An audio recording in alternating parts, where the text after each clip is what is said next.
All right.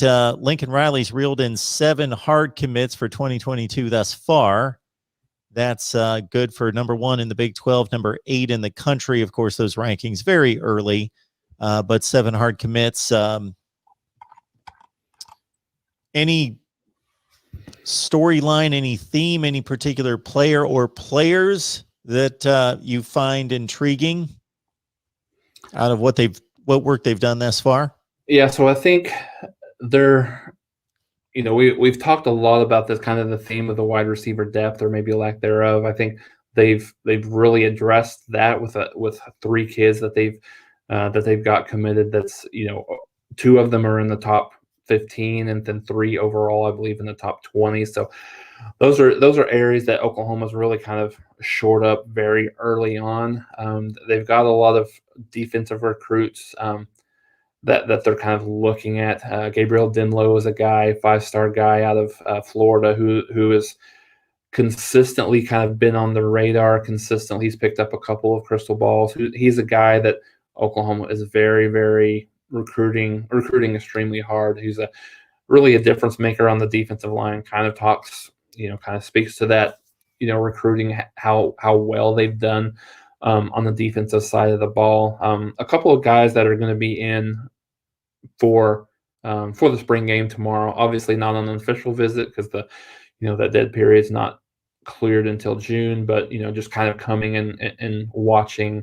A guy that we've talked a lot about is Gentry Williams, a guy, 5-star athlete out of Oklahoma, here locally in Oklahoma, is a guy that Oklahoma is recruiting extremely, extremely hard. Very heavy lean to Oklahoma. He's a kid that has a lot of pride in the state of Oklahoma. So I think it would probably be an upset if Oklahoma doesn't end up securing him. Really, probably he plays both sides of the ball, obviously in high school, but probably more in the defensive backfield, more of maybe kind of a nickelback, a safety position, how he would equate to it at Oklahoma.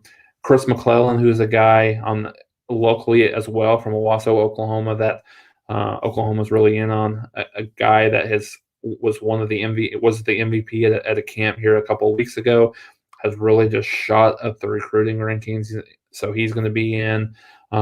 Jacob Sexton, he's another offensive lineman that Oklahoma's looking at out of Texas.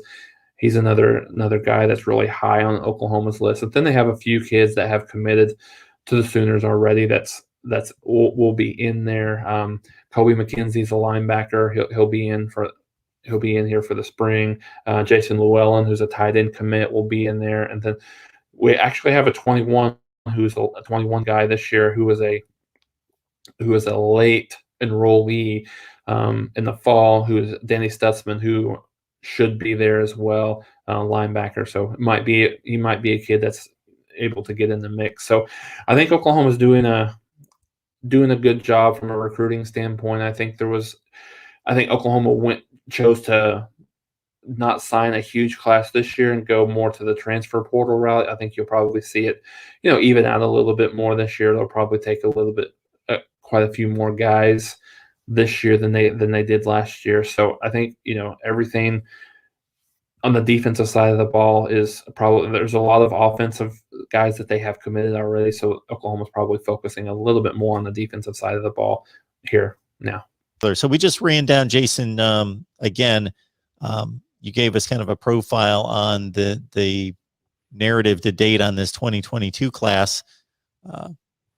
Are you like me in thinking that because of the dead period extended through the winter into the spring, and now hopefully it will be lifted for sure on June 1st, that appears to be confirmed, that that we're going to see more commits throughout this summer than we normally would have? Because I don't know that anybody's counted it up and tried to compare it to past years, but it makes sense that there would have been less commits this spring than there normally would be because of the dead period and the athletes wanting to get on campus. Yeah, I think that's right on, Mark. I think you'll probably see that a lot. I think there's a lot of these coaches that love the recruiting process, right? So I think it's been a little bit Oklahoma's done a really good job at their virtual visits and things like that. But I think one of the things that some of these coaches love to do is be on the road, especially in the summer, and out visiting with these kids, going and watching them, and having them in for official visits. So I think there's been a number of kids that have already scheduled some visits. Oklahoma does a thing that's called the Champ U Barbecue, where they'll host some of the recruits. It's really kind of a recruiting weekend type thing where they'll have barbecue and they'll do little activities, and it's really a big thing where they bring a lot of their recruits in for that weekend. So as we get closer, we'll certainly talk on here and break down some of those kids that are coming for that weekend. But there's been a number of kids already said that we're coming. I think it's June 16th through 18th is when Oklahoma's hosting that this year. So obviously they weren't able to do it last year. And I think to your point, you'll see a lot of more movement in the summer than we did last year. And I think just some of the weirdness that Riley had even talked about when he was talking about this 2021 class was that there's a number of these kids where he never even really got to see them until they actually came on campus. So I mean, that was kind of an interesting dynamic that I'm sure he's not alone. A lot of coaches are probably in that same boat. But yeah, I would expect that there will be quite a bit more movement here in the summer than we've seen in the past.